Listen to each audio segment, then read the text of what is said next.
So if we are going to find money to plug in our SDG financing gap, it's unlikely we're going to get it from the social space, because aid to Africa is about $50 billion and government collections are about, funding is about $500 billion. So we need double that amount to meet our gaps.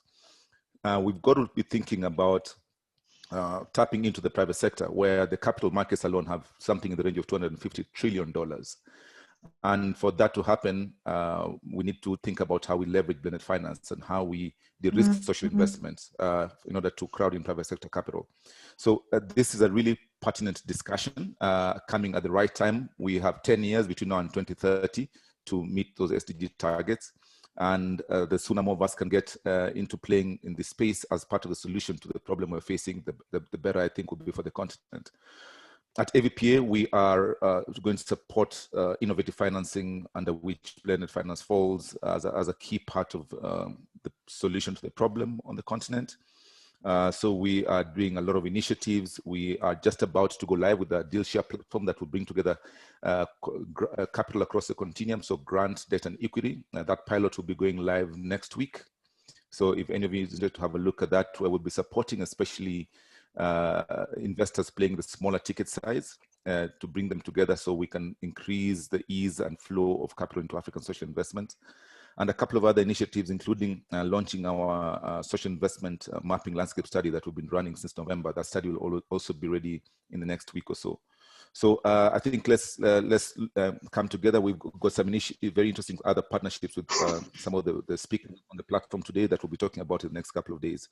But I wish you a happy webinar, and please let's contribute and participate as much as we can. Thank you, Nuru. Fantastic. Thank you so much. Thank you so much, Dr. Aswani, for that really interesting introduction, and congratulations for what you've been able to achieve. Let's switch gears to Mr. Evans Okinyi. Evans Okinyi is the CEO of the East Africa Philanthropy Network, which was established in 2003. It formerly was known as the East Africa Association of Grantmakers. It's a voluntary membership association that brings together trusts, foundations across the East Africa region to promote philanthropy. So welcome, Mr. Okinyi. Thanks, Nuru. I'll pick it up from where Dr. Aswani stopped and said that over the last few months, we've been having series of conversations around how do we strategically use, development finance and philanthropic resources to mobilize private capital for development. And three things have come out. Some of them have been highlighted by Frank.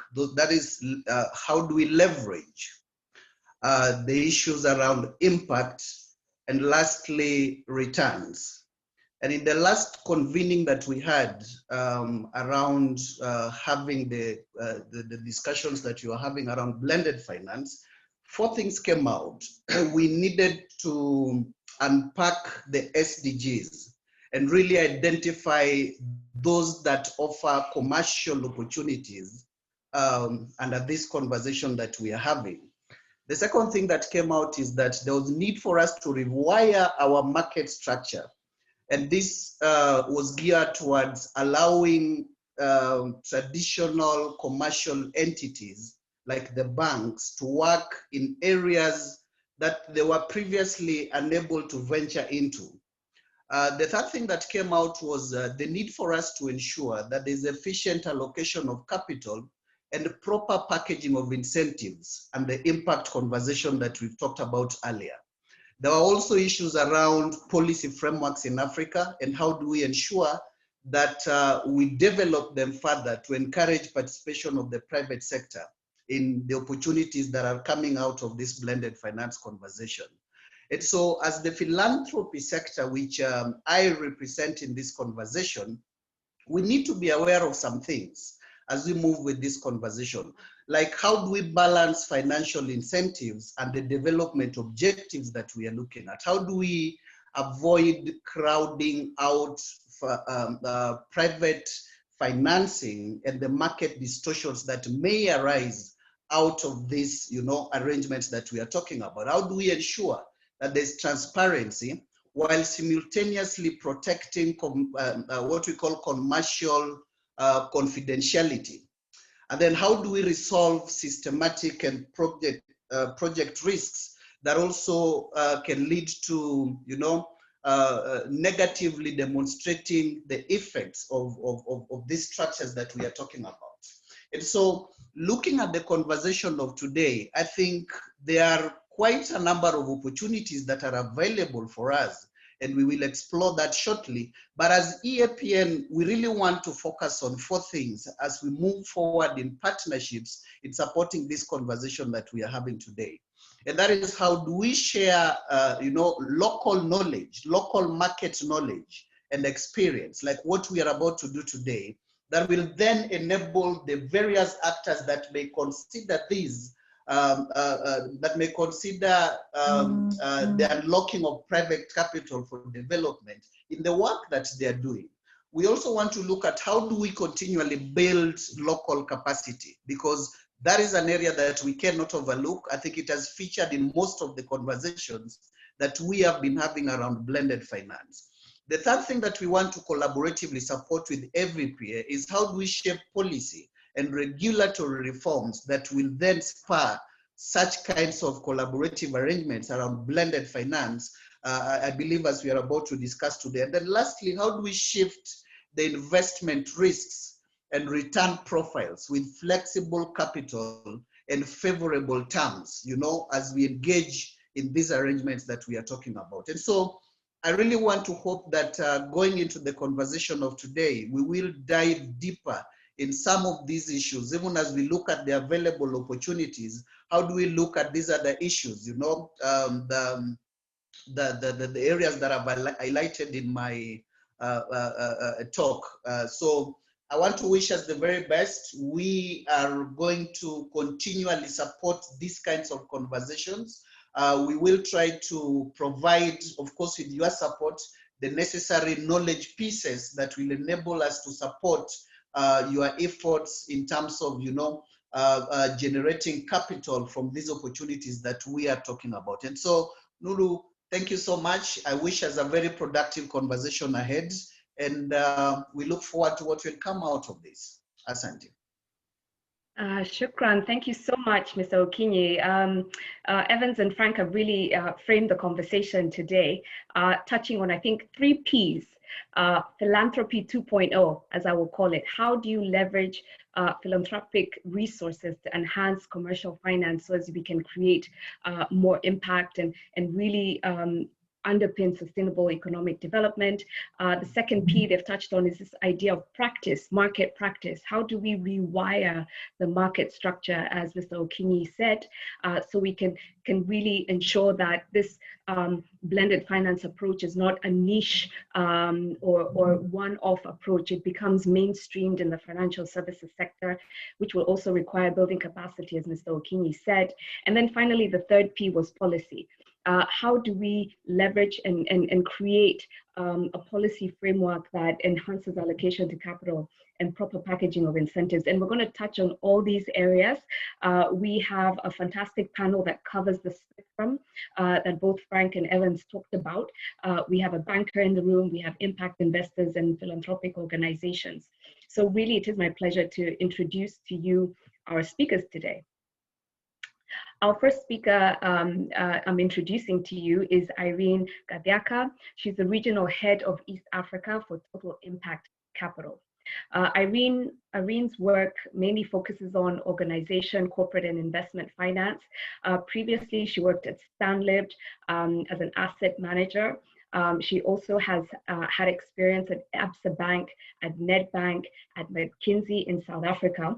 In her role, Irene is responsible for reviewing new and non-traditional investment opportunities and really enhancing impact finance.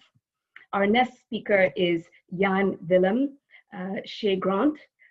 Jan is the Vice President of Global Government and Public Affairs at Royal Philips, which is based in the Netherlands. Philips is responsible for the relations with governments and related stakeholders, really addressing policy and the transformation agendas in the health system, really leveraging on digital health technology, AI, privacy issues, cybersecurity issues. He's also responsible for international partnerships, in particular those that focus on improving primary healthcare in development countries and non-communicable diseases. Our next speaker is Peter Mabenge. Peter is a principal within the public sector at Standard Chartered. Peter is responsible for managing a wide portfolio of strategic SOEs and development organizations. He joined Standard Chartered in 2015, previously also working in global markets. He has over 16 years in banking experience. Last but certainly not least, because she probably woke up earlier than all of us, we have Anne Parker. Anne is the head of business development for the In Their Hands program at Children's Investment Fund Foundation, CIFF. Anne oversees the growth and new business strategy for In Their Hands, which is a Kenyan-based organization that uses technology to connect adolescent girls to sexual and reproductive health services. In Their Hands has just launched the world's first adolescent and reproductive health development impact bond, which is quite exciting. And Anne focuses on securing additional innovative and outcome-based investments for this bond.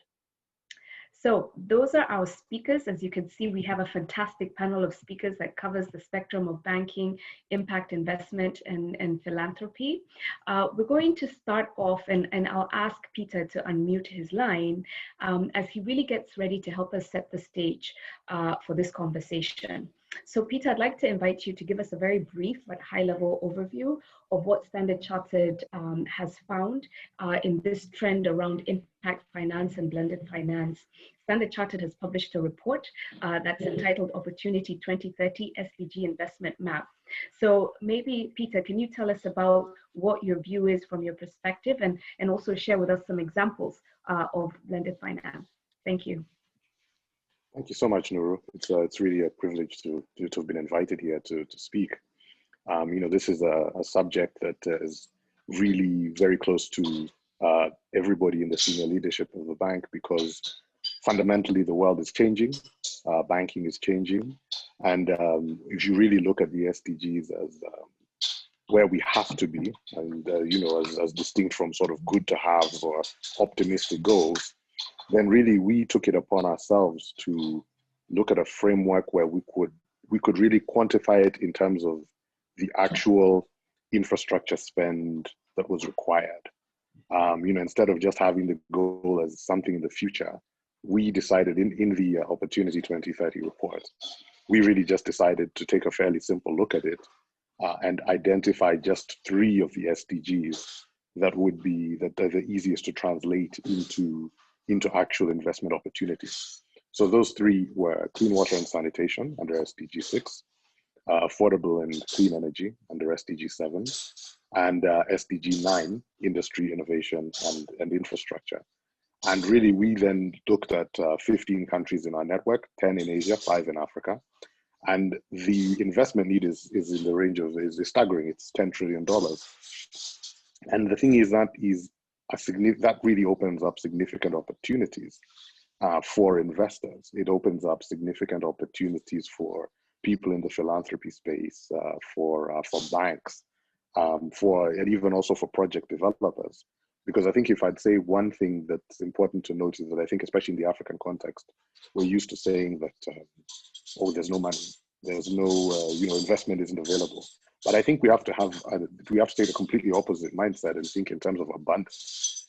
The truth is that there's, you know, interest rates across many countries in the world, in the developed countries, are negative, or they're either negative or they're very low, or they're really in a situation where they may well be negative. So actually, there is a lot of money that is looking for viable opportunities, and given the kind of the climate change goals we have, given the way that we have to really we have to achieve the SDGs, there is also a lot of development interest. You know, because even I mean, I remember when I started in banking, it was uncontroversial for banks to look at financing things like coal plants, and now it's just not done. You know, for us as a bank, we are committed to sustainable finance. You know, we have various position statements on different environmental aspects. So to us, it's you can't do banking as usual, where you would look at the revenue at the bottom line and say, well, fine, this is what the client wants. No, it has to be. You have to make sure you have sustainable investments. You have to make sure that they do good. that they're also in line with our brand promise. And I think that's not a controversial thing. I think basically now every bank is doing that. We're all talking about things like the Equator Principles. So fundamentally, there's really a huge opportunity that's available. I think when we highlighted, when we looked at the different, well, especially when we looked at Africa, if you looked at Nigeria, if you look at Kenya, you're talking of Nigeria. I think we calculated an investment need of something like $115 billion. Kenya's alone was $40 billion. And that's available. Even when you look at power in Kenya alone, that's something like $16 billion. Digital access, $13 billion. Transport, $9 billion. Clean water and sanitation, $2.3 billion. And I think that really creates an opportunity to get people around the table and to discuss viable projects. Because I think that I myself feel very optimistic. I think based on the experience we've had, I think you'd asked me to speak about that a bit, which I will. For us, really, blended finance is critical. Whereas, of course, where blended finance is the combination of course, the bank capital and capital from both the private and public sector, with the goal of with a sort of a sustainable or social goal in mind. And so, for example, we had a transaction in 2018 where we did a blue bond in partnership with the World Bank for the Republic of the Seychelles. So that was a $15 million instrument, but we were able to get investors to raise funds to really expand and protect marine areas in the Seychelles. And I mean, that's really, and of course, you had the World Bank supporting it, because typically what you find with blended finance is that all of these projects are long-term in nature. And the beauty is, as banks, we have clients, we have investors, but the challenge that banks have is that long-term lending is it becomes challenging if you look at the capital regulations. But fortunately, we have a long history of partnering with all manner of investors. For a very, very long time, we've been partnering with export credit agencies because there's we did a transaction for Kabale Airport in Uganda, where we had the UK Export Finance, the export credit agency for the UK. I think that was something close to a $400 million project. And the borrower, the government there, was able to achieve they were able to get long-term financing at a very, very, very competitive price, because you had the bank structuring ability, but then what you also had was because you have this export credit agency bringing a very strong credit rating to the table, you can then and guaranteeing the project, or rather guaranteeing the debt, then that debt then becomes effectively subsidized. And so with you find we've had a long relationship with UKEF, and it's just really one of many export credit agencies we've had the privilege of dealing with. And we always encourage our customers who are doing infrastructure projects to really look at that particular structure, because it's you're able to achieve long-term financing, you're able to get the costs down, and as long as you can. You can do it in local currency if you want, but if it's a project that's going to generate cash flows in any foreign currency, then of course, you get the pricing benefit of being able to get relatively cheap dollars or euros into the financing, and then the project even becomes, of course, it achieves its goal, but because the capital cost is so low, then it also the project is also able then. It doesn't have such a demanding threshold in terms of returns. So it makes it possible actually to do quite a lot and to really expand the view that you have. I think we've also seen a lot of interest in the water space recently, and of course energy. And there was a transaction where we led a refinancing for Kenya Power for $500 million, where again there was a 60% partial credit guarantee from the World Bank. And the entity and KPLC was then able to refinance commercial debts that had a fairly short maturity and take them all the way out to 10 years. And in doing that, there's a significant cash flow benefit to the borrower, which is then able even to look at even more social goals. They're able to say, how many more people can we connect under something like, say, the Last Mile project, or how else can we pass on this benefit? So the thing is, these are, I think, critical ways of really looking at the SDGs rather than as how will others help us. It's for us now to look and say there's a lot of private capital, for a viable project, for a project that has good sponsors, where there's some element of, where you have some capital available. There's a lot of private capital that wants to help you. There are banks like us that want to help you, that want to assist you to achieve your goals, and really also even really start a much broader conversation now about this, about Opportunity 2030 and the SDGs. Great. Thank you so much, Peter. You've covered a lot of ground. You've helped frame the conversation. You've given us two really good examples that cover the spectrum, because I think a lot of us think that impact investment is the big ticket items, right? People think that bankers don't get out of bed for more than $100 billion. But you did talk about, for example, the transaction in Seychelles that was $15 million US, and it was the world's first blue bond. And I think what was really powerful about that transaction is it was not about the ticket size, but it was about demonstrating. And we know how Nelson Mandela says it always seems impossible until it is done. I know at some point we're going to get to Anne, which and her organization did the first impact bond, really looking at on gender. So really some of these transactions, it really doesn't matter the size, it's really just demonstrating the potential. And thank you for sharing those two examples, and also highlighting the $10 trillion opportunity within SDGs 6, 7, and 9. At this point, I'd like to shift gears to Irene. Irene, as you unmute your line, we've heard from Peter about the opportunity and how there's a lot of capital that is chasing returns, but also chasing impact and sustainability. While the 7 SDGs might seem ambitious, we think that they really offer an opportunity for private sector to deploy capital to generate these strong returns. Currently, possibly there's not enough capital that's reaching the countries that need it most, particularly in the emerging markets and certainly within the continent, within Africa. In your view, how can blended finance be used as an approach to help really catalyze more capital flow? Welcome. Thanks, Nuru. And before I even get to that, thank you, Peter, for mentioning the example of the blue bond. And the reason is because I remember some 2 or 3 years ago, Kenya hosted perhaps the biggest blue conference. I don't know if anyone remembers that. We hosted that, and I couldn't help but feel we missed an opportunity to get together and get what we wanted out of it. And so that conference ended up being like a tourism conference as opposed to really getting something out of it, because I haven't even seen a paper out of that, like a white paper on what next.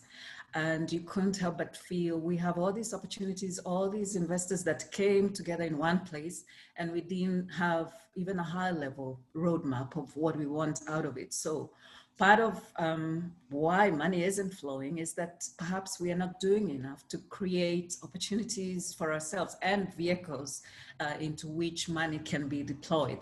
And when you look at private money, even if they want to invest in SDGs, it does not preclude that want from the usual due diligence that you have to do in a deal.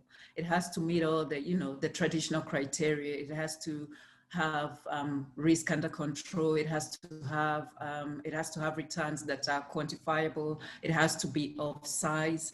And so when we look at Africa, some of the opportunities that we have, for instance, I'm dealing with one right now, and it's in several private equity spaces. The people that are looking for money tend to overvalue their companies. And so when you look at what you would make out of a company that's already overvalued, the IRR doesn't make sense. 2, the size of the deals in Africa is still questionable. You would want to invest in several deals in Kenya, but when you look at the size of the deals that you're doing, they're a little too small. And below a certain size, the amount of work is the same, So you look at the resources and the money that you and the effort that you're putting into that, and it kind of discourages. And then there is also policy issues. We haven't we could do better in encouraging foreign investment.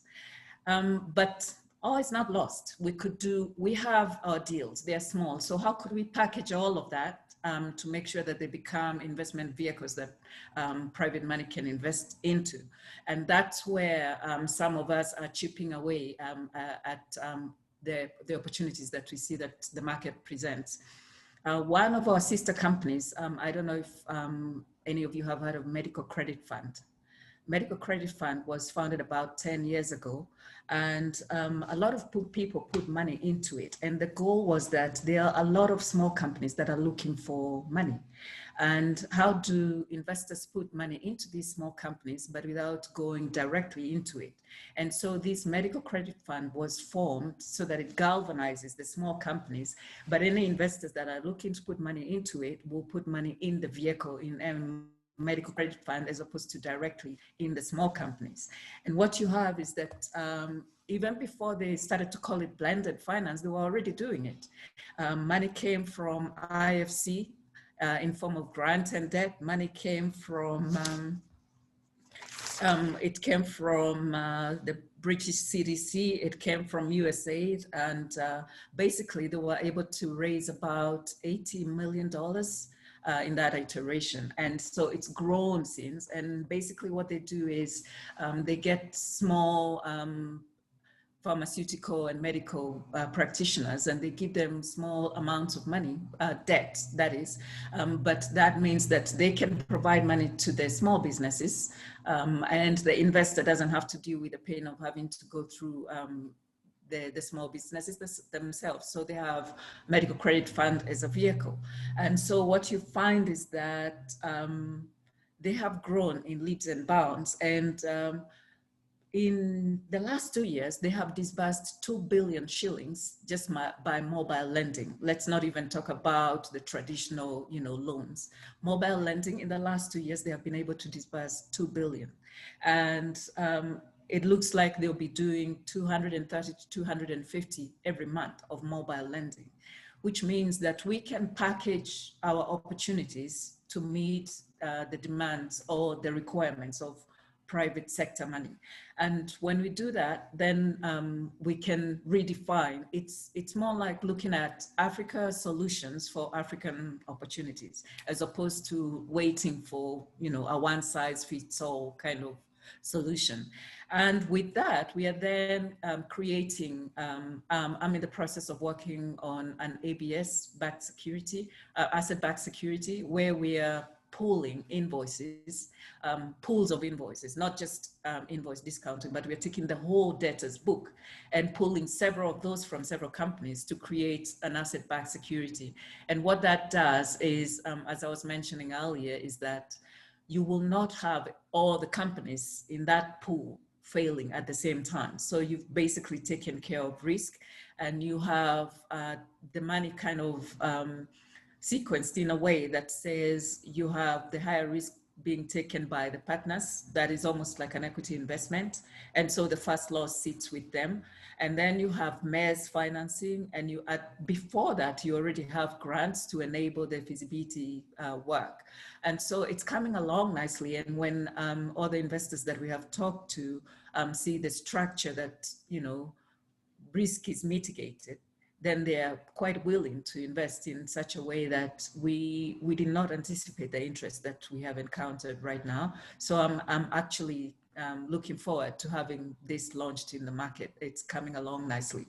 So basically, the idea is, let's look at ways of working with the opportunities that we have and making sure that we can tailor make those opportunities to meet private sector requirements, as opposed to waiting to have structures that look, the way, or have the sizes that they have in the West. We can work with what we have, and money will come if we package it nicely. Thank you. Fantastic. Thank you so much, Irene. And you really said a powerful statement that we need African solutions for the African opportunities, and really just contextualizing this issue of blended finance and really your innovative approach of pooling resources so as to spread risk, but also to create that market viability. I think indeed there will continue to be that debate around ticket size versus shaping the market. And of course, you really touched on the importance of being responsive. I think probably I would just add also the importance of building that domestic capital market. We don't always need to be looking at international investors. We need to build a domestic capital market so we can channel resources domestically. You really touched on a very good example on the medical credit fund. And I think many of us don't realize how the work is so pervasive because I believe they also funded MTIBA in partnership, which was the company that structured MTIBA in partnership with Farm Access and Safaricom.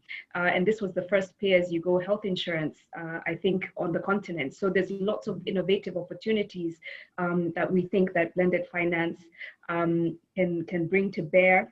And then you also touched on how we are moving from really blended finance being in the space of DFIs, but now becoming the preserve of also commercial entities and fund managers like yourselves. So really, I think that's how we will become more sustainable in this practice of blended finance. And thank you for sharing your ABS structure, which is quite phenomenal, what you're doing with pooling the invoices of smaller companies. So again, to just enhance the viability and the internal rate of return. Allow us to shift to Mr. Jan Willem.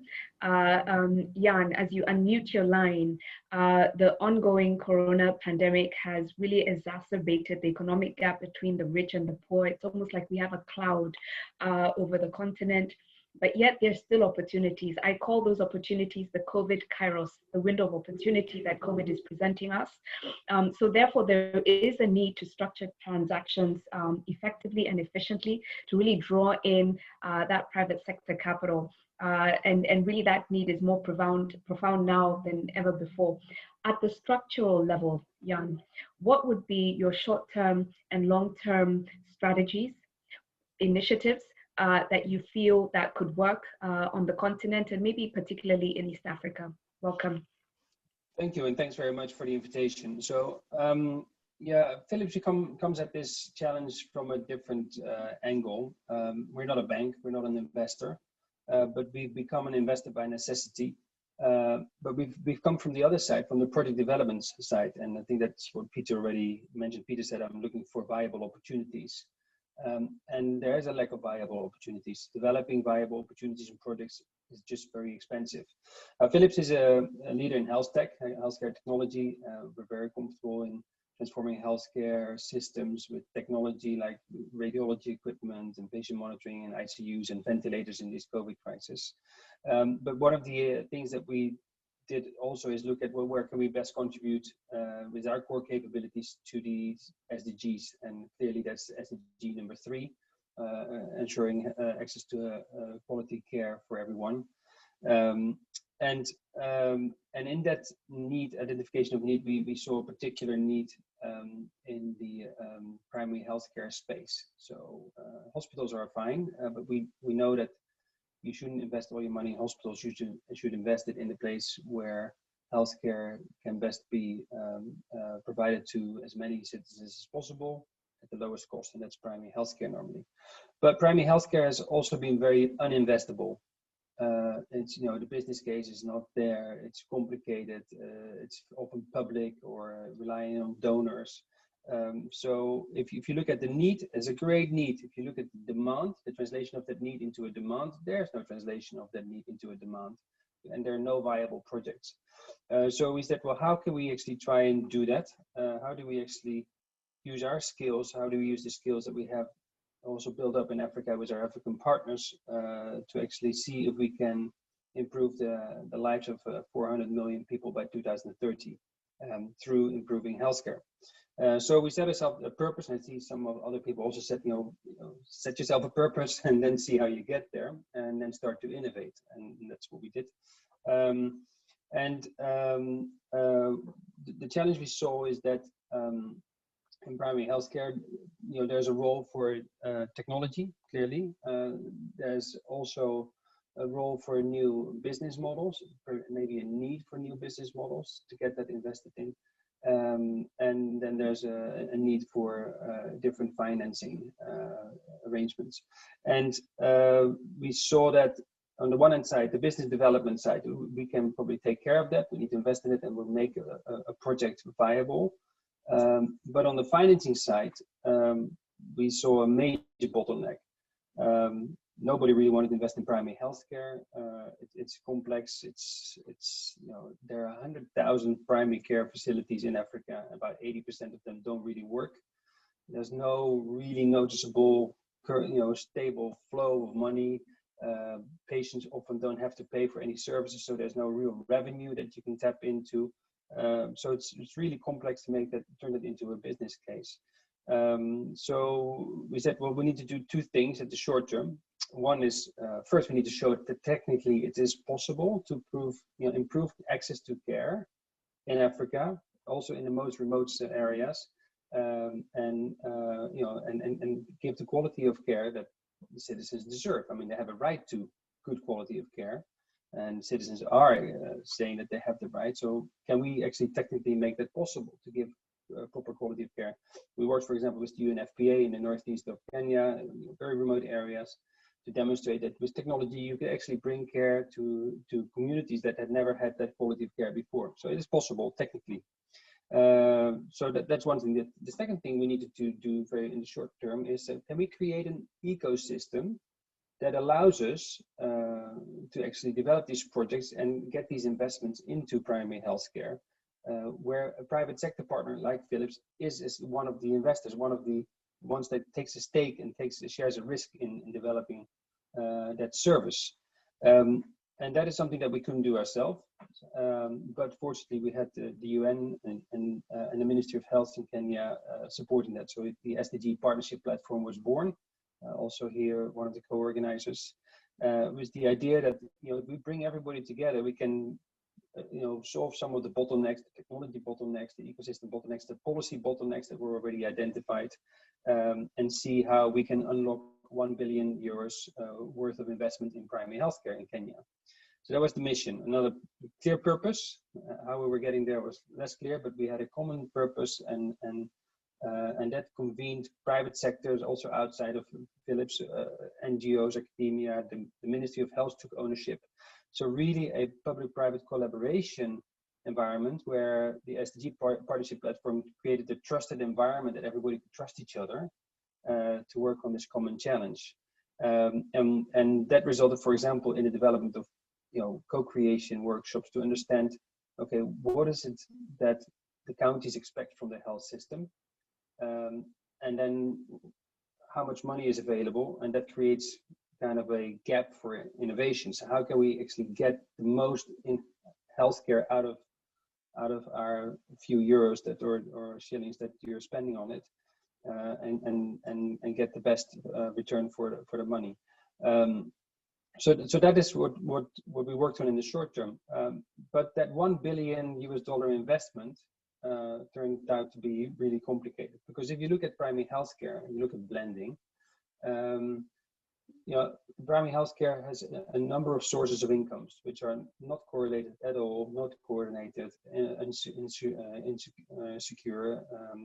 And I'll just try to decipher them a little bit. There's, on the one hand side, there's the so-called capitation fees from the government. So primary care facilities or regions will get a certain amount of money, depending on how many citizens live in that catchment area per year, to provide for services, and to pay for the vaccines, and pay for some for the salaries, and pay for some other commodities. And that money comes from the government, and that's typically not enough to provide for good quality care. Then there's an additional revenue stream that is from people that have an insurance. So they get insurance premiums, and some of the insurance payments can go to those facilities as well. So that's an additional revenue stream. Again, there's I think at the moment about 25 to 30% of Kenyans have an insurance, and the idea is that 80% or 85% of the Kenyans would get an insurance. So if you can increase the number of people that have an insurance, you can increase the stability of the revenues, you can predict the revenues, And so that part of the money becomes more reliable, but we're not there yet. The third area is, well, some patients may have to pay a user fee or a fee for certain services at the point of care. And so that could be an additional revenue stream. Now, if you add all of that up and then you say, okay, this is how much money we have, a lot of that is unsecure. The government sometimes changes the capitation fees on an annual basis. So what you get this year, you won't get next year. So those are all risks. And generally, it will not be enough to really transform primary healthcare. So in addition, you may have some fees from donors or philanthropies who are saying, look, if the primary care facility would improve, for example, maternal health let's take an example, and adolescent health. If you will be able to do that, there will be donors who are interested in giving you a bonus for that. So if you can start to invest in areas that some of the outcome payers will be interested in supporting, then that adds to your business case. What we're doing is we're trying to see, okay, can all of those financial streams provide for a sufficient return to start investing ahead of things in transforming primary healthcare and get paid back later. So with that, we said, okay, well, if that would work, then we need a fund, because you need to invest upfront in these kind of investments, and you get paid out of these micropayments, some through MTBA, like when there's an insurance payment, some through the capitation fee. You'll get paid over 10, 12, 15 years, and that will be and that is fine, because we are used to running projects that last 10 to 20 years to get your return. We just want to make sure that that return is certain. And so we think on the financial blending of those revenue streams, we can get quite certain, and we may get some sovereign guarantees to back that up. But then that means that you need to invest. And so we were looking at a vehicle that understood these kind of complex projects. So how do you invest in thousands of primary care facilities in the middle of nowhere with uncertain revenue streams for a period of 12 years?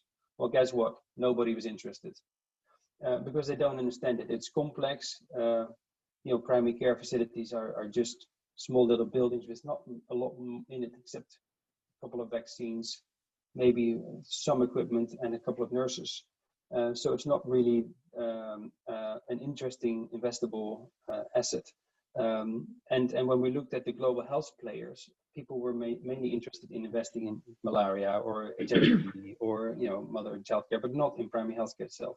So then our CEO said, well, if the fund doesn't exist, then we'll create it. So that's what I meant in the beginning, that we are not an investor, but we become an investor by necessity. Because on the project development side, we think we got it covered. We've got the development, the projects that we can develop. On the financing side, we've now decided we need to create a fund and bring like-minded people in there. We'll put money in ourselves, skin in the game, on the investment side to unlock other investors to come together and create a $100 million fund that will be able to provide in some of the project development side. So you need some grant money there. So the continuum of what is investment was put there, grant, debt, and equity. We need all of that blended in a way that for the next 10 years, we can start to transform primary healthcare all over East Africa, and then hopefully also the rest of Africa. Wonderful. Thank you so much, Jan. And what you've walked us through literally is a case study of how to build a $100 million fund. So that's so fantastic how you've covered really the steps and the learnings. And it's so powerful how you said your organization became an investor by necessity. And it really echoes what Dr. Aswani and Mr. Okinyi mentioned earlier about how aid is flattening. We're moving away from a donor approach to more of a impact and returns approach. And even the donors are looking at that social impact additionality. So thank you for that. And indeed, primary healthcare is a complex space, and you kind of walked us through talking about how technology enabled the decentralized system, for example, within MTBA. You talked about how you had to go from really defining what your purpose is to having a plan to really show the business viability, and then you just pivot to innovate. So thank you so much for that. And it really sets the stage for Anne to come in, because she also, with her organization, has really pivoted and come up with a very innovative structure. They know what their purpose was. It's gender and reproductive health. They have a plan, and they've been able to innovate, creating a very innovative structure. So Anne, as you unmute your line, adolescent health, particularly maternal and reproductive health, are key concerns that really have been escalated by COVID. We're all seeing the statistics around girl pregnancies. I was just in Kibera last week with Carolina for Kibera, and just kind of hearing about how we are now having girls as young as 12, 13, 14 years old becoming mothers because of the fact that during at some point we were all told to stay home, stay in your homes.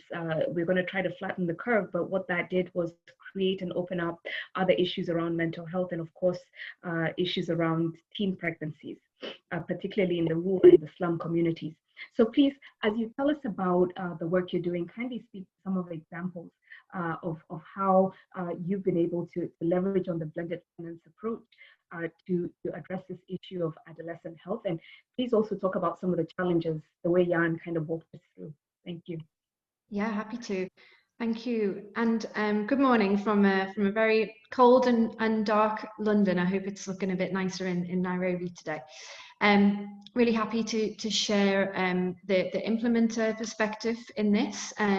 So I work for an organisation called In Their Hands. And yeah, as you say, our model really works to connect adolescent girls, so girls aged 15 to 19, to sexual reproductive health services. And our model uses a technology platform that uses behavioural nudges and incentives to motivate both the supply side and the demand side. So we're motivating health providers and girls to increase and sustain demand for sexual reproductive health services. The way I explain it to my friends and family normally, to try and sum it up, is it's kind of like a trip advisor for health. So girls, when they go on, they see a number of different providers. It might be clinics, it could be pharmacies, it could even be an online provider. And once they go and seek their service, they can rate that service, which means that when girls are selecting where they want to go for their service, they can see how other girls have rated it. So it's a really good way to give girls a lot more power when they're deciding on where they want to go for a service. And it's very interesting on the provider side as well, because providers feel a sense of accountability to girls as they see these ratings come in. And we've actually seen some providers really changing their behaviours to better compete to serve those girls. And we reimburse providers once the service has been given as well. So this model has been really successful. We've been operating since 2017 in Kenya. And I've been working in adolescent reproductive health for a long time, and it's certainly the most successful intervention I've ever seen. So currently we've got over 500,000 girls enrolled on the platform, and of those, over 375,000 girls have sought a sexual and reproductive health service. Half of which are long-acting methods, meaning that girls have years of protection. Because the model operates through this technology platform, it means that we have real-time data. It means that we can experiment, we can test different ways of working, we can test different incentives and rewards for providers and for girls. And it means that we can really quickly scale up interventions and pilots that work and scale down those that don't work, which meant that, one, we were in a position to scale up really quickly, and two, because of the real-time data and because of the innovative nature of this platform, we were really able to measure our performance and achieve impact. So as part of that, we were able to secure a development impact bond for this model. And there are various tranches to this bond right now. So the first tranche of it started with the UK government as our outcome funder. and our founding foundation, the Children's Investment Fund Foundation, as our investor. And so that tranche, we just launched that in September of this year. And we expect to reach 220,000 girls with sexual and reproductive health services through this tranche. In terms of how that's structured, we have a couple of indicators. One is around sexual and reproductive health uptake, which we can measure through our platform, through our routine data, and the other is about adolescent contraceptive prevalence rate in the areas where we work.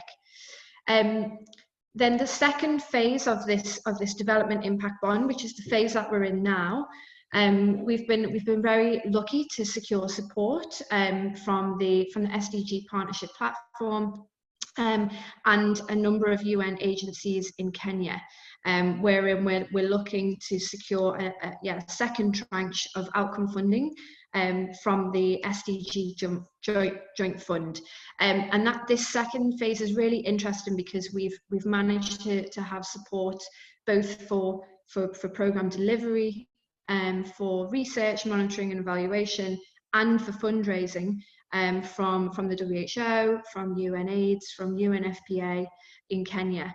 And so with the SDG Joint Fund as the outcome funder, if we secure this, fingers crossed, UNFPA will be our fund manager, and the Children's Investment Fund Foundation will continue to be our investor.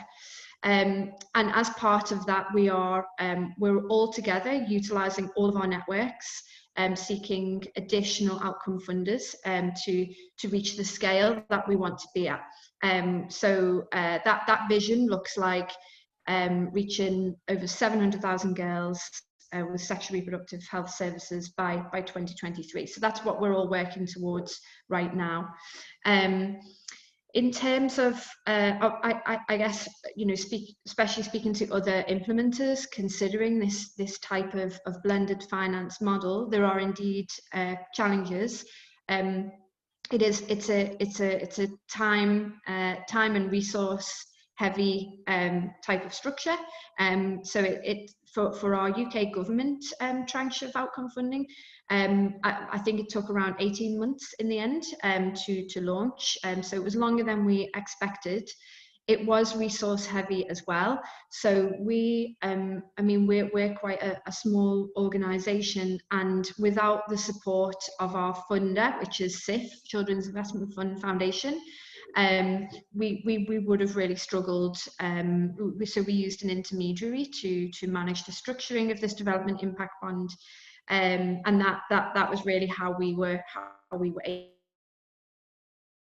able to. And yeah, in terms of resources, it takes a lot of bandwidth from your teams, and I would say you really do need to ensure that the buy-in is there all the way up to the top from your leadership and from your board even, and you do need to have a strong stomach, I would say, as well, because it does take a long time, and can be quite complex.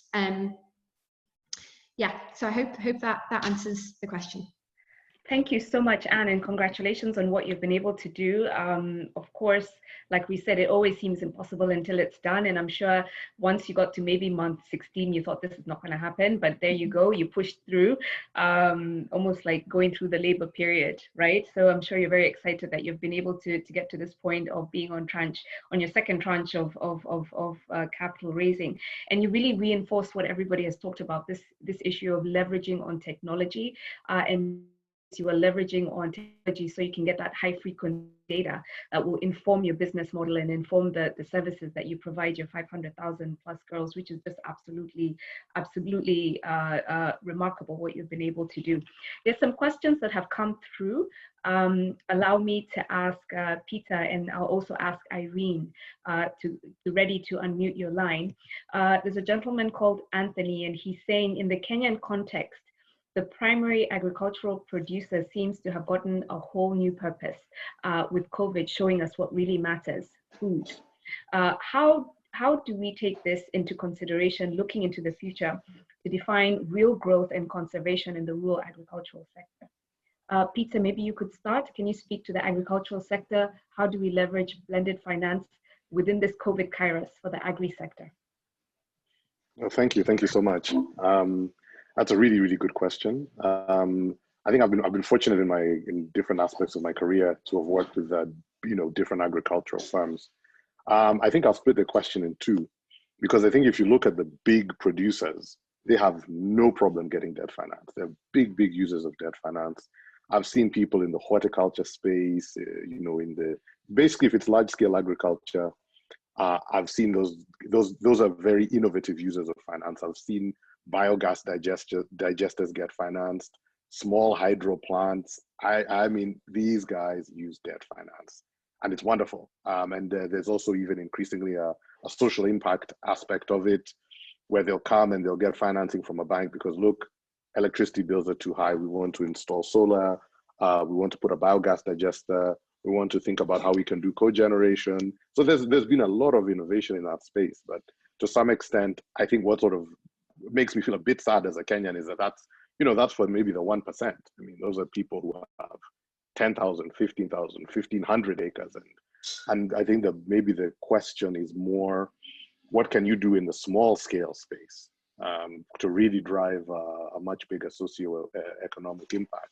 And I think that's really where we really need creative ideas, because I feel that all over small scale agriculture, the challenge has really been the erosion of the old structures that were trusted, whether it's the cooperatives, whether it's the marketing boards, because there are huge opportunities. And I think, if you could do, I think, our global head of sustainable finance always says that $1 spent in a developing economy is much better leveraged than $1 spent in a developed economy, maybe, by a factor of something like 10. So if we could really open a dialogue with the key agencies in the government, because really the question is, you as financiers will want to say, how can I reach 5,000, 10,000 small scale farmers, 100,000? You don't want to go, you want to figure out how you can maybe raise funds for something that helps a large group of them.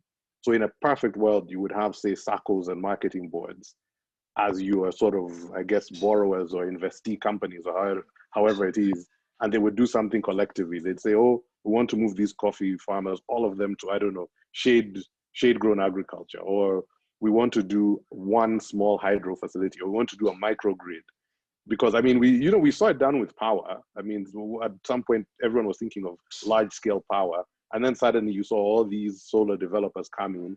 You saw individuals empowering themselves and getting these solar kits. And of course, that sector isn't perfect, but it wasn't there, 10 plus years ago. Now it's huge. And I think we can achieve the same thing in small scale agriculture. If we can really if we can target the right institutions, then I think really there's really no, that the capital is there. It's now just the sort of the getting people around the table and talking about how to strengthen the relevant institutions. Fantastic. Thank you so much, Peter. Irene, as you unmute your line, I think Peter raises some interesting points, and then also brings up this issue of risk mitigation. Of course, within the agricultural sector, the space of weather index insurance, for example, is a growing space. How would you approach pooling assets within the agricultural sector as you respond to Anthony's question?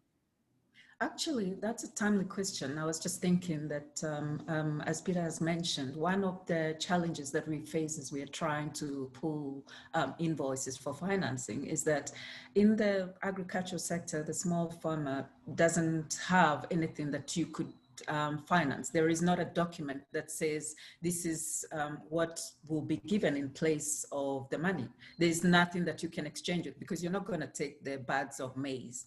So there needs to be organizations, member organizations, that teach the farmers to run their small enterprises as a business. And that would mean that you would generate books, you would probably have invoices, and you would probably have demonstrate the return. So we don't even have that basic foundation.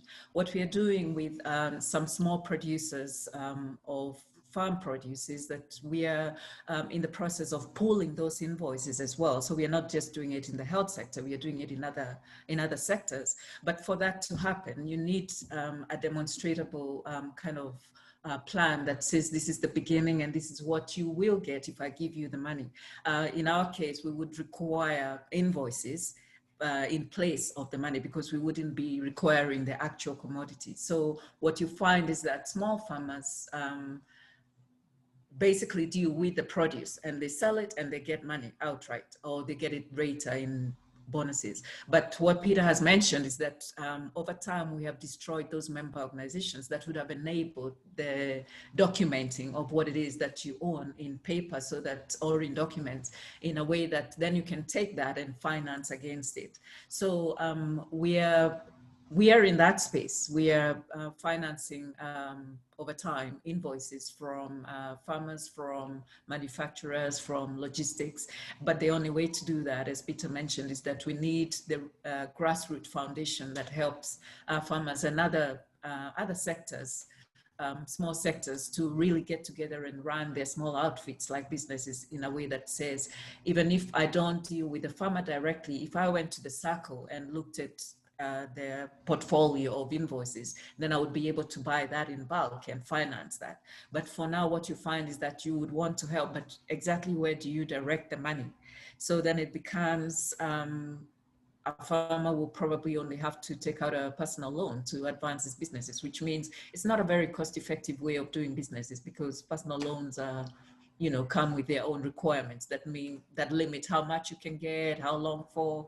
Yeah, so we have some work to do to get there, but definitely the money is there and chasing those opportunities. Fantastic. Thank you so much, Irene. We have a question here from Dr. Aswani, which I'm going to pose to Jan and then to Anne. So the question is, let me just pull that up quickly.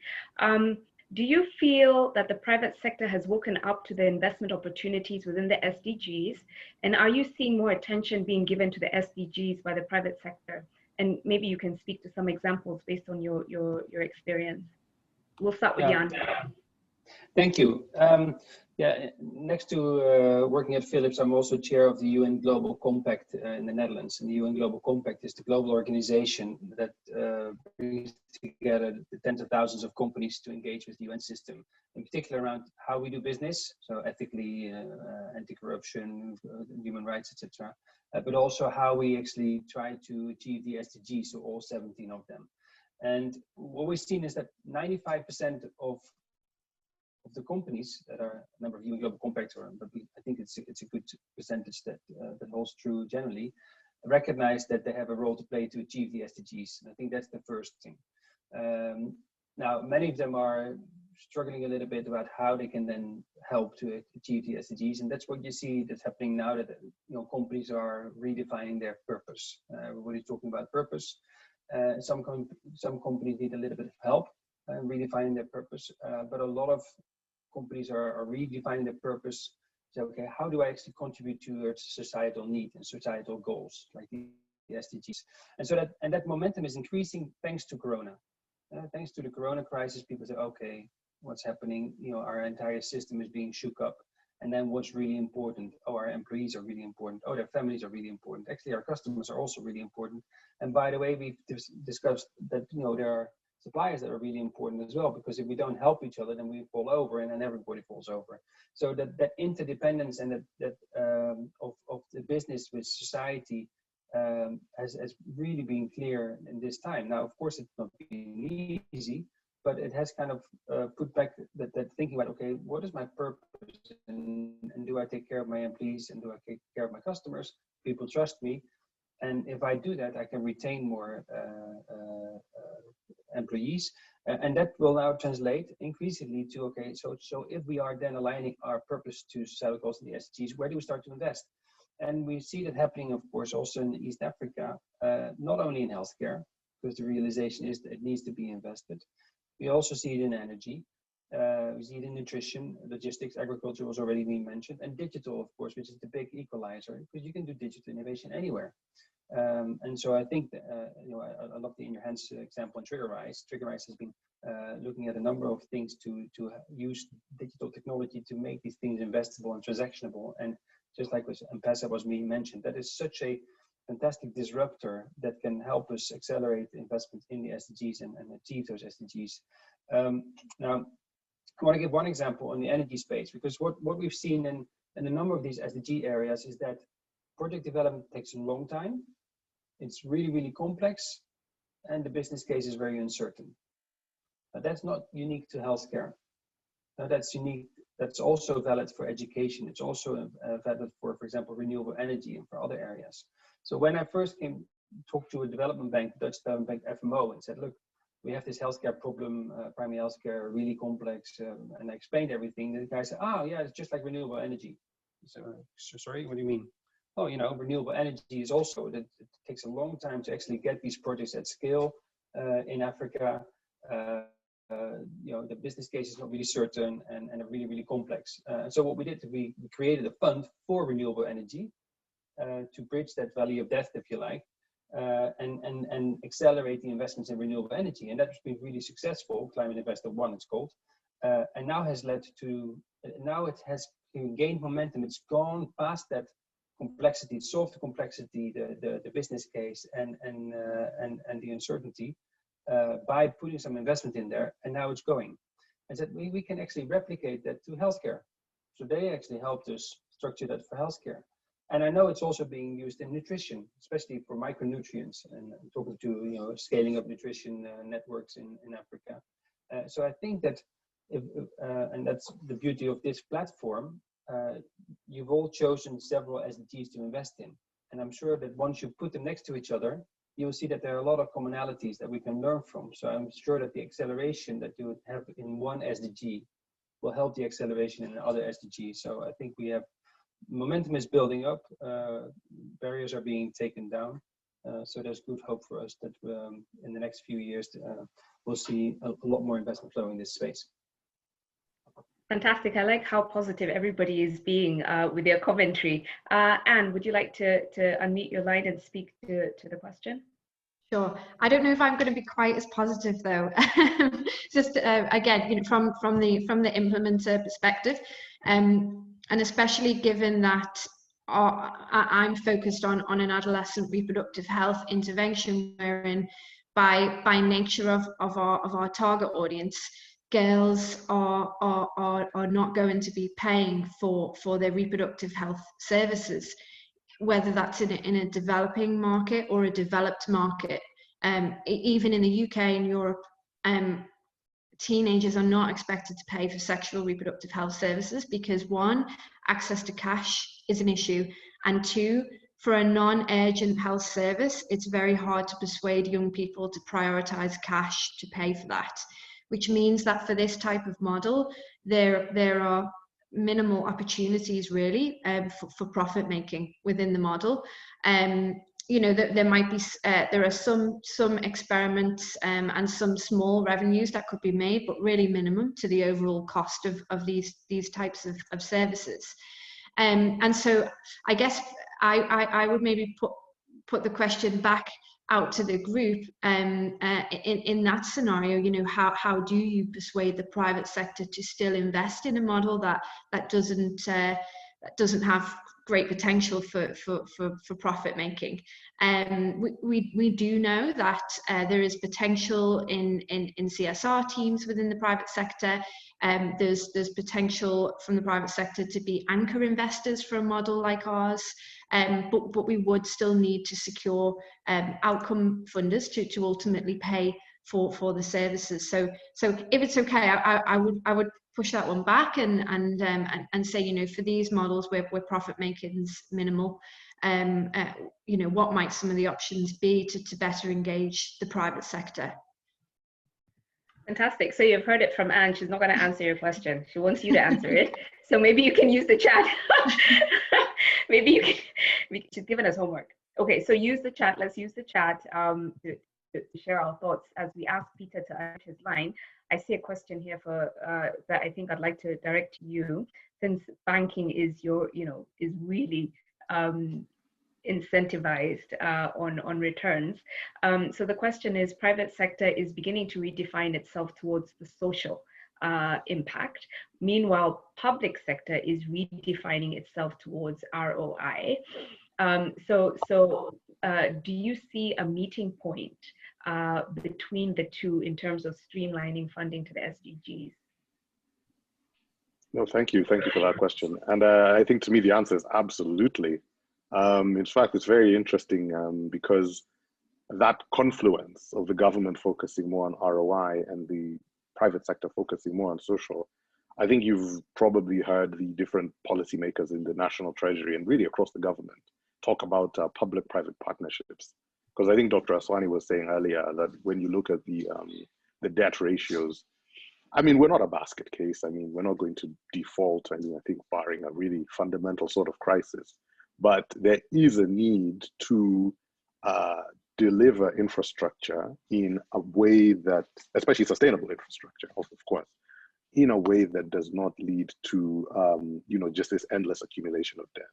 And I think one thing that, you know, I think the various, you know, brilliant economists who look at these things, one of the most fundamental things you have to do as a country is that when you are borrowing, it's really critical to make sure that the return you're getting on a project is higher than the cost of debt, or else that's when you run into problems. Because you've seen countries that have very high debt ratios continue to service their debt, all is well. You've seen countries with very low debt ratios get into trouble. So it's clearly not necessarily the amount of debt, it is how have you used it.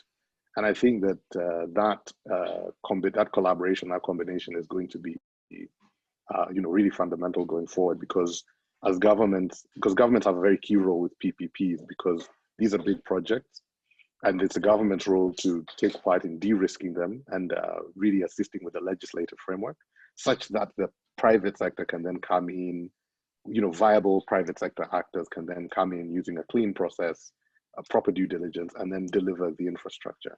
And it's something that they do take time, but I mean, we can't avoid them. I think they're going to be a very key strategic enabler for the country going forward. Thank you so much for that. I see another question. The questions are coming quickly now. I see another question that's coming through that's saying blended finance, impact investing is a relatively young field. What does Africa need to do to accelerate the adoption and uptake of innovative, sustainable finance practices? I'm not sure who would like to take that question. I would like to start. Thank you. Because I've been asked that question before. And perhaps the first thing we need to do is to make sure that people aren't shunning blended finance because they don't understand it. Some people look at blended finance as something a little too complicated for them to adopt, a little too involving, and what I would like to say to that is that once we get to investor education and unpack it, we'll actually find that it's perhaps even more beneficial to any investor than your vanilla investments, in the sense that you have all these parties coming together with different investment goals. And so the risk appetite for all these parties is also different. So you could pick your portion of the risk that you want to take, and it could be senior debt. Someone else with a higher risk appetite could pick the equity portion, and then somebody else in between could pick the mezz. And so when you blend all of that together, you'll find that you allow more investors that would otherwise sit it out to come in because they are cushioned by the equity investors, the mezz investors. And before all of that, there might have even been some grants that helped do the feasibility studies. So I would say part of getting it into Africa and getting embraced is to have sessions with investors, investor education. You also find that even for relatively straight up, you know, investments that would not be very complex, the people calling the shots may not necessarily be aware. I'm thinking pension funds. I was in that space not so long ago, and the asset managers understand it, but the trustees, who are very wary of making any wrong move, if they don't understand it, then they will not allow for any investments to be made. So we have to go a little further than in educating investment professionals and educating all the parties that have anything to do with, you know, making the decision to invest. What you find is that any investment that trustees don't understand, then they'll sit it out as opposed to giving it a chance. So there we have pension money, all only focusing on government bonds or on tier one corporate bonds, you know, like your EABL or Safaricom, if they were ever raising money. But the way to mitigate that is to show that if you are in blended finance, you have been cushioned by the grants, by the equity investor, by the MES, and so you're coming in as a senior investor, and that will allow you to cushion yourself from the risk as well as understand what blended finance is all about. So for me, the key aspect of getting blended finance into Africa would start with investor education. Thank you for that. And I saw Jan nodding to your comments. I'm not sure if Jan wanted to add anything to that. No, I recognize the investor education role because blended finance is new for the investment community.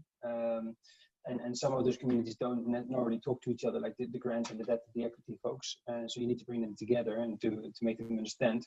But I would want to add that in the next to the investor education, there's the kind of the government education, to the point of Peter. If you had debt and you don't service that debt in a proper way, i.e., how do you manage your revenues and how do you pay for that? Then you have then you're running into trouble. And we've seen that. On the PPP side, we can create PPPs that are lower margin if we use blended finance and can really transform public and the social sector, so healthcare, education, infrastructure, etc. But on the treasury side, there's still a misunderstanding of how it could work. And if you then go in a country like Kenya, where you have devolution, at the county side, there's hardly any knowledge about this. So even if you would have a blended fund, a blended financing available to the county, they wouldn't have any idea how to absorb it. So what I said earlier about the two sides of the coin, there's the project development side and there's the blended financing side. I think both of them, there's risk appetite to create blended financing vehicles and to create projects at probably pan-county level. I mean, developing a project at county level really is inefficient. Somebody else mentioned that earlier. Too small, high transaction costs, high development costs. You need to go pan-country. So I'd like to say right-sized devolution for the transformation of SDGs, so that you can make the blended financing vehicles work at scale. And you also can have the projects work at scale, probably through infrastructures like the PP infrastructure and treasury. That requires education from all the stakeholders in addition to the investors. Fantastic. What a robust conversation. I think we've covered all the questions that have come through. And today we've heard from an innovator who came up, her organization came up with a trip advisor for girls who are looking for reproductive health services. And now they're reaching 500,000 girls. We've heard from a health organization leveraging on technology, an organization that became an investor and a fund manager by necessity. We've heard from a fund manager that is looking at innovative ways to pool assets so as to really make deals viable, responsive to the African context. And finally, we've heard from a banker who's become a tree hugger, somebody who realizes that speaking the environmental speak and really understanding sustainable development is no longer just a philanthropic conversation. It really is a necessity from a business viability and sustainable finance perspective. So lots of learnings from our speakers today. I just noted some of the key points that I think I'm also taking home. One is that point I mentioned that Irene raised, just being responsive to the African context. So coming up with innovative structures. If the deal is not viable, looking at ways to pool assets together to increase the IRR. The other key point that has come up from all the speakers is the importance of market engagement, really engaging the market to promote understanding of the opportunity and the business case. The third area is really the definition of blended finance, how you bring in your philanthropic capital, your commercial capital, you bring in some debt, you bring in some equity, and really that's the approach that we've been talking about today. The fourth point is just leveraging on technology. We've seen how Anne has been able to leverage on technology, high frequency data. Same thing with Willem and his organization, really looking within the health sector. So leveraging on technology, again, to reinforce the investment story and the transaction story. And then finally, we've heard about the challenges, but they're not insurmountable challenges. challenges from a time and resource perspective.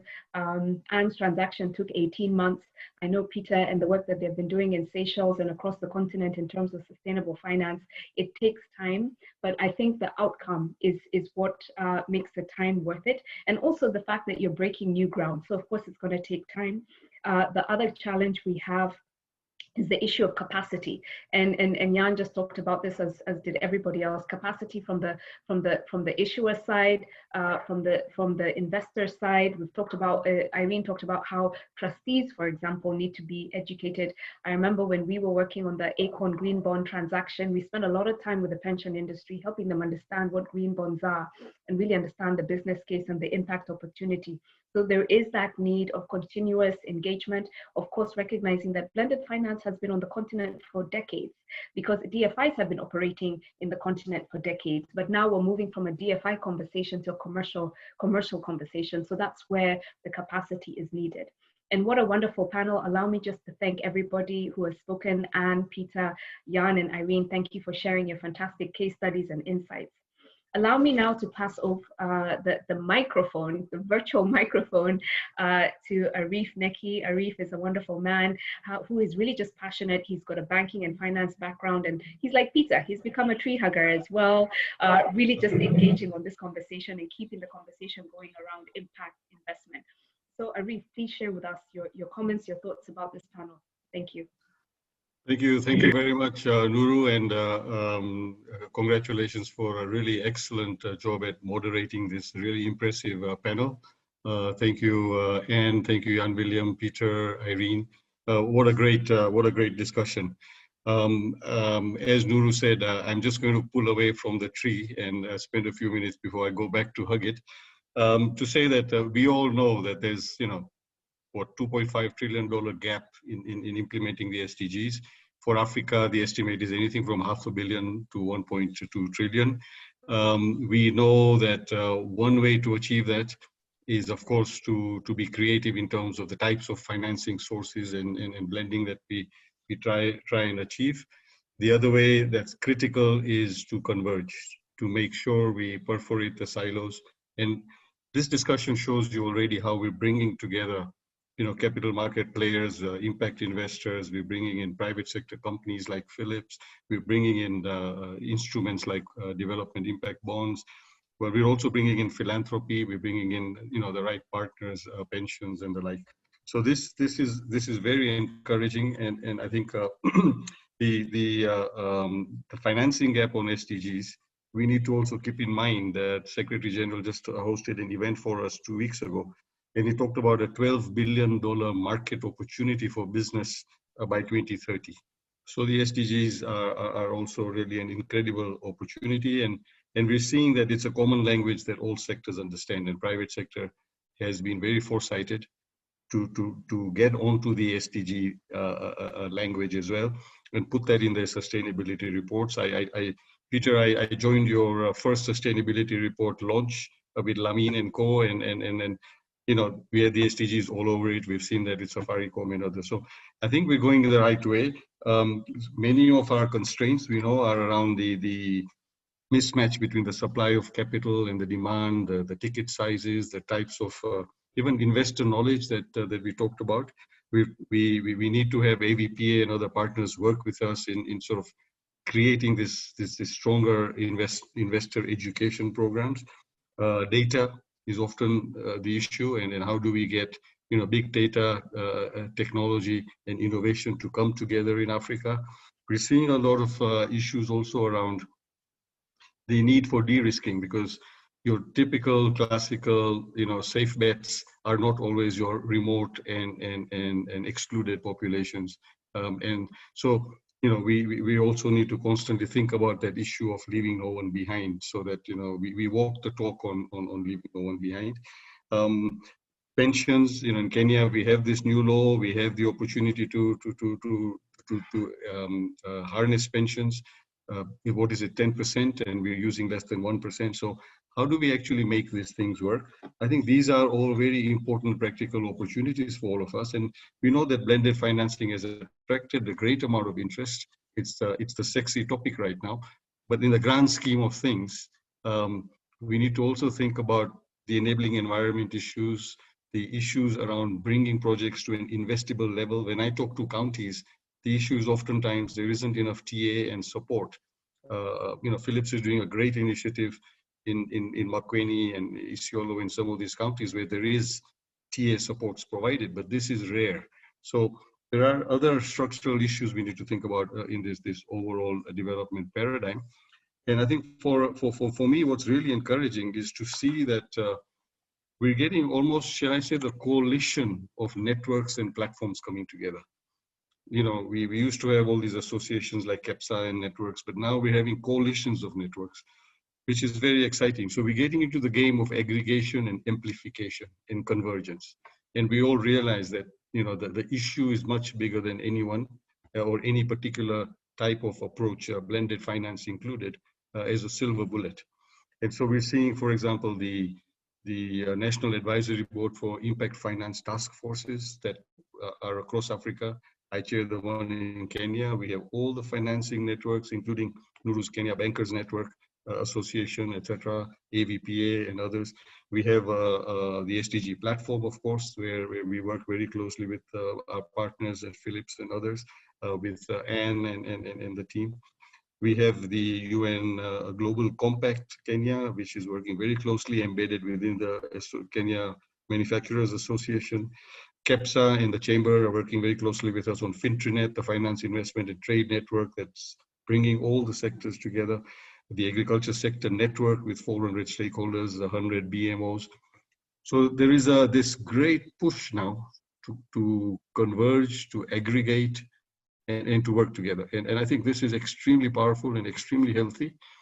But we do need to move from, oftentimes talk shops and interesting webinars to concrete actions. And that operationalization and success stories, we need to move them from pilots, from what I call little puffs of excellence in a sea of deprivation, to real scale and systems change. Even before COVID hit us, 35% of Kenyans were below the poverty line when we were celebrating our 6-7% GDP growth rate. So we need to also, in a sense, think about where our key priorities are and who are the sectors and players who can help us around the specific areas. I think Irene was quite eloquent about where different types of stakeholders can come in the blended finance continuum. And I think that's where I'm very excited that we have this mix of organizations in this event. And I think ABPA, it's intent to launch some exciting platforms soon.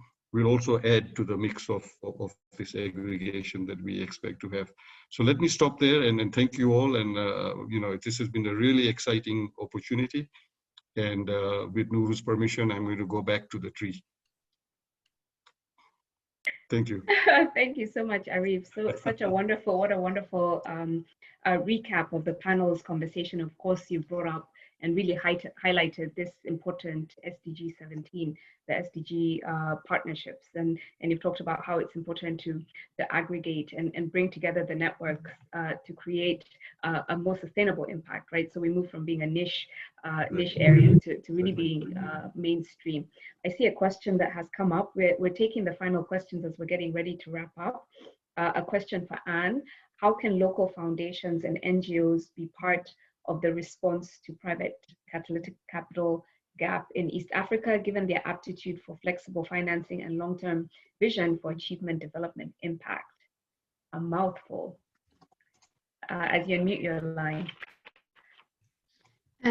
Sorry, so would you mind repeating that? I couldn't see the question in the chat. Oh, sorry. Let me post it quickly in the chat. So the question is, how can local foundations and NGOs be part of the response to private catalytic capital gap in East Africa, given their aptitude for flexible financing and long-term vision for achievement development impact? I think there is huge potential for that. We do work with local foundations as well, or at least have interest from those groups.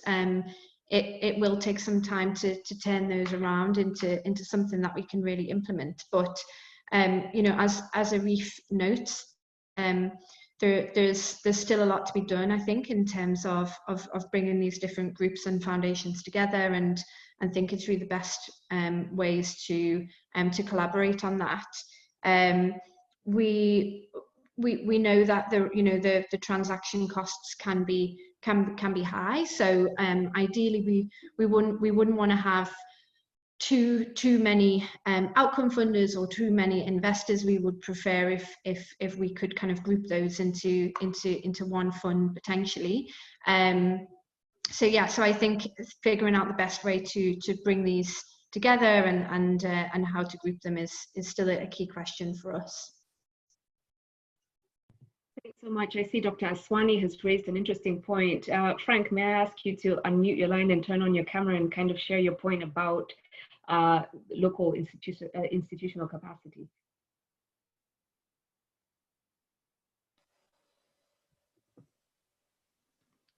Sorry, in the process of me unmuting and putting on my camera, I lost your question. So can you please repeat that? So I was saying, I see you've raised a point here about building local institutional capacity. Do you want to share it with everyone?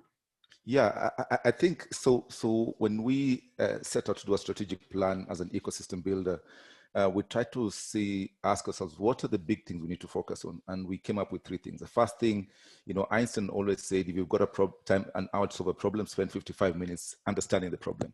So our first objective is really around how do we make sure that Africans understand that that we need to think differently about financing our social investments. The aid story and the government dependency has to change.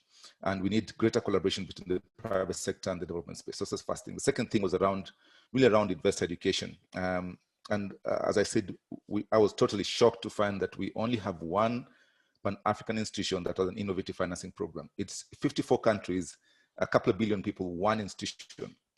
And so if we want to capacitate Africans, we've got to go to Oxford, Duke, Stanford. And you know what happens? They'll charge you so many £1,000 per person. They'll come and train 2 people and leave for 6 months, come back. We can't afford that.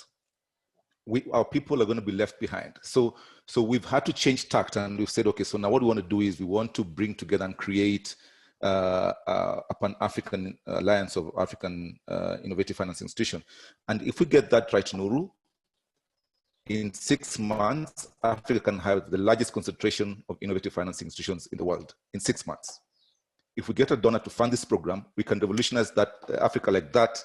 It's like what mobile money did to Africa. This program can do for Africa as well.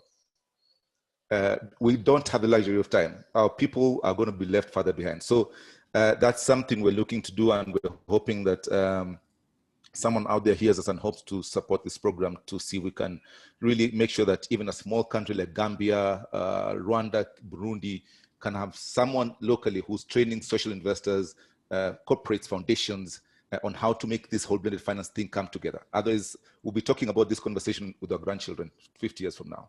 And to add to that, Frank, that's what I was replying to your question, that if you're coming up with these projects, then you'll perhaps guide the private sector on how they can contribute, so that instead of looking perhaps for one donor, you can look for several so that all the aspects that we need to look at in the investor education are looked at. You can perhaps have, 3, 4, 5, 6, 10 donors, so that all aspects that need to be included in the investor education are taken care of, so that we don't have gaps in addressing investor education.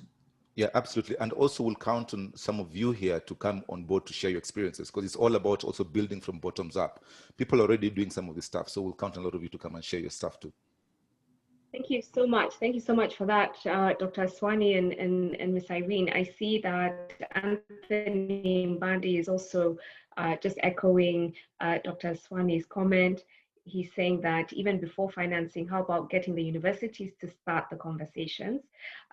We in Strathmore University would be happy to be in that space. So really, it's so wonderful to see that Strathmore is reaching out to AVPA. So hopefully you'll be able to make that connection. And as Arif has said, let's move beyond our logos and our silos and egos and start working together.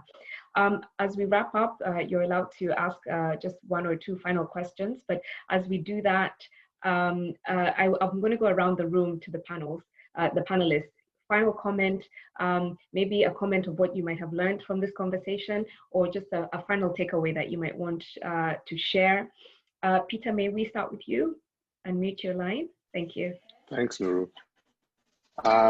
No, I think for me, it's really been such a privilege to be with such a great group of panelists, and really to have fielded some really interesting and thought-provoking questions.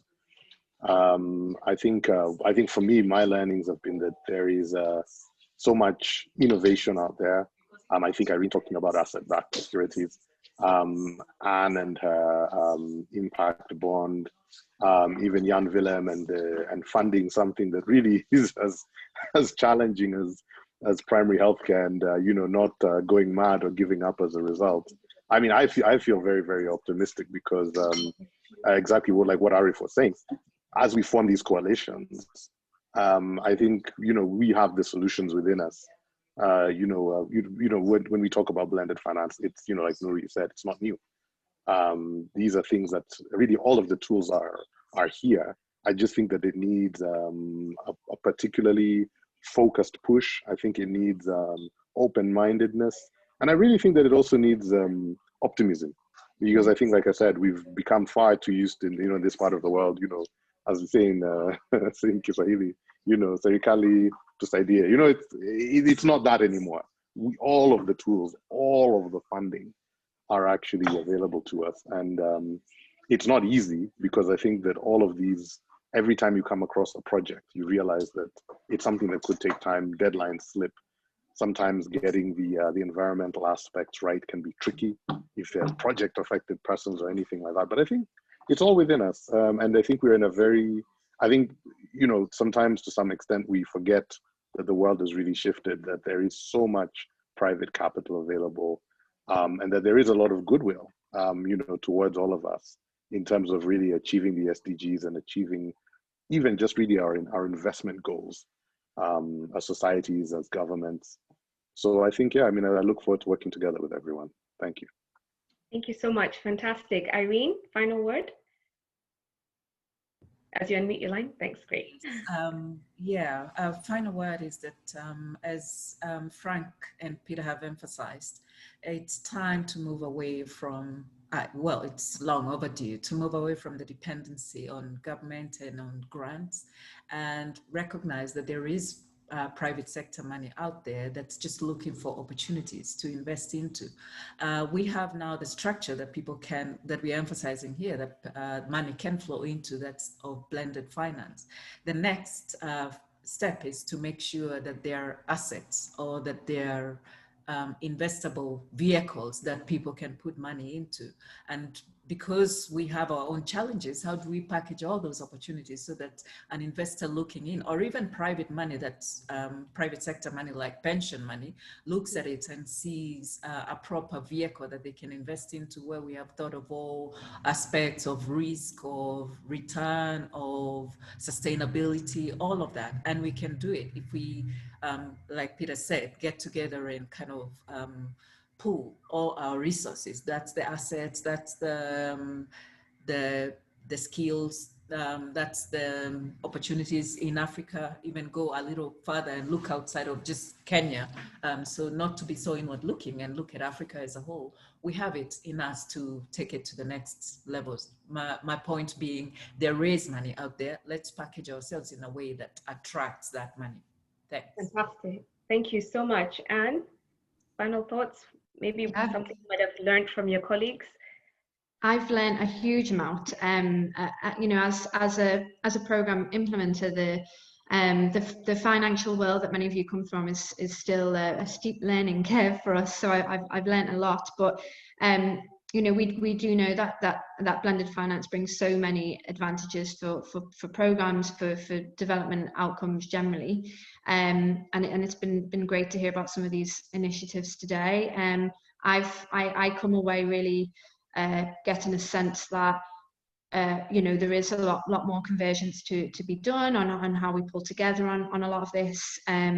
It sounds like there's still a lot of education and learning that needs to happen on the financial side. But to reiterate a point that I made earlier as well, I think on the On the program side too, there's still a lot that organisations, NGOs, public sector need to do to be ready for this type of blended finance. There is still a lot of learning and education that needs to happen there too. But yeah, I agree with Peter that it feels really optimistic on how we're moving forward on this. Fantastic, thank you, Jan. As you mute your line. Yeah, thanks. So my takeaway is that that $1.5 trillion that we're looking for is actually already there. It just doesn't know how to get into the system. And it's great to learn some of the new innovations out there. I really like the asset-backed security, ABS, asset-backed security of the invoices. Really interesting. Those are some of the things that we're all going to experiment with in the coming years, and we'll be learning while we're doing this at systems level, and that is exciting. And if you're learning while doing, while the system that you're implementing this is changing at the same time, you need to de-risk on all sides. That can be done through blended financing. I think that's clear today. We need to find other ways to de-risk the projects. But probably most important is that we're all on this one together. So we also need a lot of hand-holding and education, because in the end, it's people that's going to do that. And so thank you very much for bringing us together so that we can look each other in the eyes and say, okay, well, we're experimenting in a system that is ever changing and taking increasingly big risks. Holding hands is maybe one way of de-risking all of this that we're doing. So thanks for bringing us together. Fantastic, such a wonderful conversation. And really at the end of the day, we're talking about that COVID kairos, that window of opportunity for blended finance. The world has shifted. We're redefining purpose, we're redefining impact, and of course we're learning as we go. So we're failing fast and recovering. So allow me to pass it on to Nancy Cairo, our esteemed host with AVPA. She's the Regional Director for AVPA. So Nancy, please, if you can just share your final remark and take us home. Thank you very much, Nuru. This has been, like you said, a really robust conversation. But I do want to call out a comment from Mercy, who said, all right, what's next? What's the action that's going to come out of this? And I think one of the actions that we're working on, at least at AVPA, is we want to start partnering with institutions like Strathmore. I saw Anthony has welcomed us to have conversations with Strathmore University. And actually, Anthony, we've already started those discussions, and I'll definitely reach out to you right after this to bring you on board. But we're looking at, partnering with institutions across the continent. We're speaking to a university in Nigeria and South Africa to see how can we really, build capacity around this sector. And so that's one of the things that you'll see soon. We're definitely looking at capacity building programs so that more can participate in innovative financing transactions and really understand. I think it was Jan William and Arif who both said that, especially in Kenya at the county level, there needs to be a lot of hand-holding and capacity building. So that's something that as AVPA we're looking into. Evans had also brought up the issue of building the policy environment, strengthening the policy environment, and we're definitely going to look into that. Working with Evans and his group, his amazing team, to see what we can do around issues like that. But any ideas that those of you on this call today have, please let us know where you think we should be focusing and what we can do together. So mine is really to say thank you to everybody today. This is, like I said, has been a great conversation, and I think we've all learned a lot. We've met new people, and as Jan Williams said, we need to hold hands to move things forward. So I liked that picture of holding hands and moving forward. I'd like to talk a little bit, because we have a few minutes, I'd like to talk a little bit about some other initiatives that AVPA is working on right now. And I think my CEO had alluded to that right at the beginning. We have a few products being launched next week. One is a deal share platform. The other is a gender platform. COVID-19 platform. All of these platforms, virtual platforms, will be on our newly redesigned website. So anybody looking to join any of those platforms, and I'll be reaching out to you to see if you'd like to join our gender platform. But please reach out to me. I'll put my email in the chat box in just a few seconds. Or you can look at our website, avpa.africa, and see, have a look at those platforms and see what we're trying to achieve there. Basically, it's bringing people together, just as we've done around today's webinar, like-minded people to showcase what they're doing in the different sectors, and to showcase any deals that you might have that you're working on where you need to look for co-investors. So the deal share platform we're really excited about. It mirrors a platform that our sister organization in Asia has been running for a while and been very successful. So please welcome to, feel welcome to reach out to me or Frank. I'll put both our email addresses in the chat box. So on that note, mine is to do vote of thanks. So I want to thank everybody, especially our esteemed moderator, Nuru, who is one of the directors at Kenya Bankers Association, Nuru Mugambi. Thank you so much, Nuru. Nuru, you've been fabulous. I'd also like to thank all our esteemed panelists, especially those who had to wake up very early this morning. Thank you very much for joining us. And our co-hosts, East Africa Philanthropy Network, SDG Partnership Platform. Arif, you were amazing. Thank you for your closing remarks. And obviously all the invited guests for attending this session. Please feel free to reach out to us with any ideas in terms of what you'd like to hear, what kind of convenings you'd like for us to organize next. Those behind the scenes, there's Paige, Catherine, Mike, Kamal, a whole team from AVPA and EAPN who've helped us put this together. So thank you so much.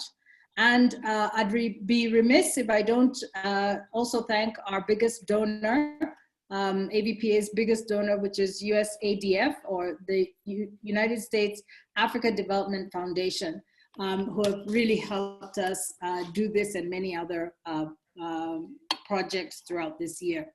So thank you to everybody. It's a few minutes to 12, so we've kept time very timely, and I just wish everybody a wonderful rest of the day.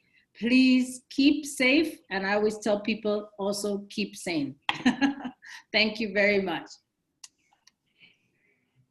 Bye-bye. Thank you, everyone. Thank you. Bye.